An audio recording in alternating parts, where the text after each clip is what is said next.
In fact, the number of companies we have queuing up to take and pay these teacher interns is bigger than the number of interns we can provide. We want them to be literate of being able to read the room. So I'm going to tell you a story about science, technology, health, and education. There's a concern around the world about how is it that we help young people develop in ways. 第一个是国际化，第二个是数字化，第三个是大学科。当然。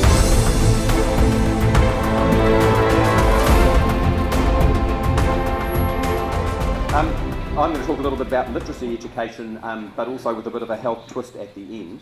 So, and also I think it was something I could have talked about yesterday, being a good neighbour and a long-term collaborator with groups of schools.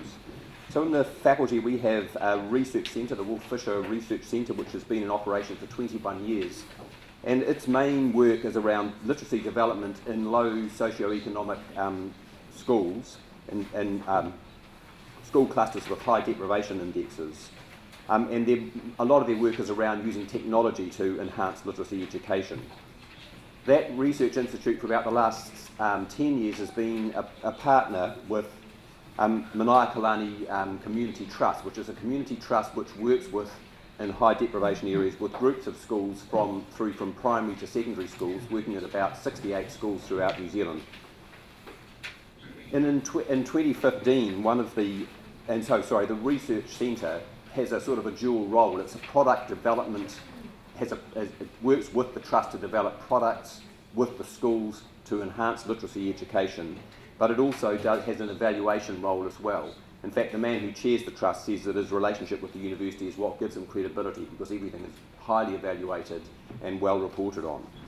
So in 2015, so not actually particularly innovative, not particularly new, but very innovative, a program was developed called the Summer Learning Journey to help address the summer literacy slide that happened across the summer break, particularly in these schools where students don't commonly come from homes with books or the expectation that they will keep on reading and working throughout the summer.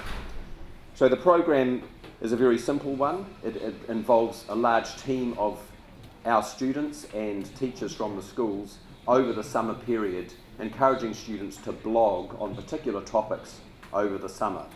And I think the reason I thought it would be interesting to report now is because just recently it's been going for long enough to have done enough evaluation to actually have figured out the dose rate that you need for those students to halt that summer learning slide. So over the summer, students are introduced, there's always a theme to the summer learning journey, and students are introduced to it by the summer learning journey staff at the university and the teachers in the schools. And throughout that period they are encouraged to post blogs about their reactions to the material that is being progressively posted throughout the period. In 2018-19, because our summer is, we're just coming into summer now in the Southern Hemisphere, we had about 2,618 students who were involved in the program, and I've on the sheet of paper given you the sort of amount of posting, the number of posts that were there, and the sort of thing that was going on.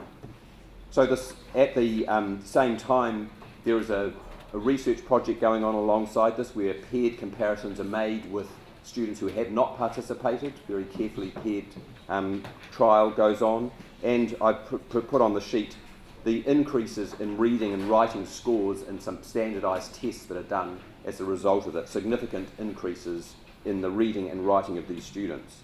But I thought the other interesting thing to pick up on the things that have been talked about now is also an anecdotal but not yet research increase in social and emotional well-being, so that the students who have been involved in these blogging communities are actually setting up healthy relationships online, seeing how it can be done, learning things like argumentation, discussion and so on through an online platform rather than a sort of negative trolling and things that frequently goes on in those places. The bottom line turned out to be, after this research, and which is still ongoing, that 2 substantial posts per week was enough to stop the summer learning slide.